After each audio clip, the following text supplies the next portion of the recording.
ቢስሚላህ ወሰላቱ ወሰላሙ ዐላ ረሱሊላህ። እጅ ከፍንጅ ክፍል 36። እስቲ የሚከተለውን የክህደት አረፍተ ነገር እናዳምጥና ባላህ ፍቃድ መልስ ይሰጥበታል። ጌታው ሰይድ አህመድ የደባቱ ኑር ዶላል ያስበቀተው የዲኑ ጨረር ስፍር ቁጥር ያለው ስንቱ በእጁ ሻረ አላህ ዘንዳ ነበር ተናግሮ ማያፍር ቢያለብስም ቢገፍም ቢያድህይ ቢያከብር ይግባኝ የለበትም በፈረደው አምር ተብሎ አላህ ዘንዳ በሻው አብሽር ረህመቱላህ ዐለይሂ የሌለው ቁጥር። እንዳዳመጣችሁት ሰይድ አህመድ ለተባለ ግለሰብ ደባት የሚባል ወደ ሰሜን ወደ ጎንደር አካባቢ ቦታ አለ። እዛ አካባቢ ስላለ ግለሰብ እሱን ማወደስ ፈልጎ ነው መሐመድ አወል አወደስኩ ብሎ ምን ላይ ወደቀ? ክህደት ላይ ወደቀ። ክህደት የሚለው አረፍተ ነገር የትኛው ነው? ቢያለብስም ቢገፍም ቢያድህይ ቢያከብር ቢያለብስም ቢገፍም ቢያድህይ ቢያከብር።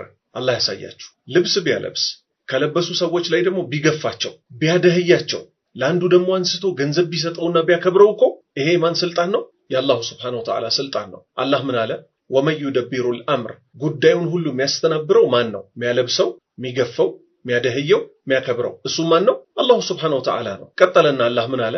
ላ ዩስአሉ አማ የፍዓል፣ እሱ እኮ በሚሰራው የሚጠየቅ ጌታ አይደለም። እዚህ ጋር ግን መሐመድ አወል ቀጠልና ምን አለ? ይግባኝ የለበትም በፈረደው አምር፣ ይግባኝ የለበትም በፈረደው አምር። ይሄንን ብሎ እኮ ከፈረደ ማን?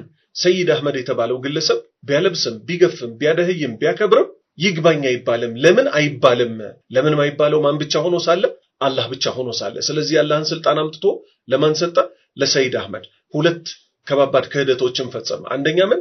ማልበስ፣ መግፈፍ፣ ማደህየት፣ ማክበርን ለማን ሰጠ?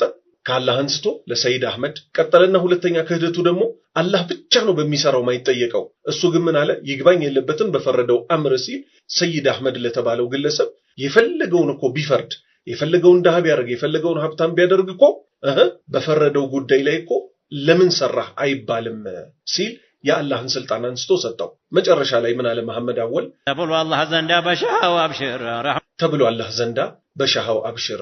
ምን ማለት ነው ይሄ? አማርኛ ሲተረጎም አንተ ሰይድ አህመድ ሆይ እንደፈለክ እንድትሰራ እኮ አላህ አብሽር ብሎሃል። ሰይድ አህመድ የሚባለው ግለሰብ እንግዲህ በዚህ ዘመን የነበረ ሰው ነው። ልብ በሉ። ከነብዩ ሰለላሁ ዐለይሂ ወሰለም ሞት በኋላ ደግሞ ከሰማይ ቤት ምንም አይነት ወሂ አይመጣም ነበረ። ስለዚህ ይሄ የተናገረው ምንድነው? ክህደት ነው፣ ውሸትም ጭምር ነው። ለዚህ አንድ ማስረጃ ልጨምር። በረካ ኡሙ አይመን የተባለችው ነብዩ መሐመድን ሰለላሁ ዐለይሂ ወሰለም ያሳደገችው ታላቋ ሴት አላህ መልካም ስራዋን ይውደድላትና ነብዩ መሐመድ ሰለላሁ ዐለይሂ ወሰለም እየሄዱ ይዘይሯት ነበር። አቡበክር ስልጣን ላይ በነበረበት ጊዜ ምን አለ? ለዑመር ምን አለው? እሳቸው እየሄዱ ይዘይሯት እንደነበረው ናስቲ ተነስና እኛም ሄደን እንዘይራት አለ። ከዛ ልክ እነሱን ስታያቸው አለቀሰች። ለምን ታለቅሻለሽ? ለነብዩ መሐመድ ሰለላሁ ዐለይሂ ወሰለም አላህ ዘንድ ጥሩ ነገር የላቸውም ብለሽ ነው የምታለቅሹ ሲሏት የሷ መልስ ምን ሆነ? እኔ እኮ እሳቸው ኸይር ነገር አያጋጥማቸውም ብዬ አይደለም እኮ ማለቅሰው፣ ነገር ግን በእሳቸው መሞት የተነሳ እኮ ወህይ ከሰማይ ሲወርድ የነበረው ወሬ ተቋርጧል። ስለዚህ ይኸው በዚህ ምን ያዝም ሰይድ አህመድ የተባለው ግለሰብ አላህ ዘንድ እንደፈለክ የፈለከውን አክብር፣ የፈለከውን ደሃ አድርግ፣ የፈለከውን አልብስ፣ የፈለከውን ግፈፍ የሚል ትዕዛዝ ከአላህ መጥቷል ብሎ አላህ ላይ መዋሸት መቅጠፍ ነው፣ ነውር ነው፣ ብልግና ነው። አላህ ይሄን ወንጀል አስመልክቶ ምን አለ? ወመን አዝለሙ ሚመን ኢፍተራ ዐለላሂ ከዚበን፣ ማን ነው ይበልጥ ቀጣፊው ሰው በአላህ ላይ ውሸትን ከሚቀጣጥፍ የበለጠ ሰው አለ። ስለዚህ አሁንም በማስረጃ ተይዘዋል። ሙስሊሞች ከመንዙማ ከእንዲህ አይነት ክህደትና ቅጥፈቶች ሊርቁ ይገባቸዋል። እምነታቸውን ሊጠብቁ ይገባቸዋል። የሚያለብሰው፣ የሚገፋው፣ የሚያደህየው፣ የሚያከብረው የፈለገውን ቢሰራ ለምን ሰራ ተብሎ ማይጠየቀው አንድ አላህ ብቻ እንጂ ነብዩ ሙሐመድ ሰለላሁ ዐለይሂ ወሰለም ራሱ ማልበስ፣ መግፈፍ፣ ማደህየት፣ ማክበር አይችሉም። ይሄ ያንድ አላሁ ሱብሓነሁ ወተዓላ ስልጣን ብቻ ነው።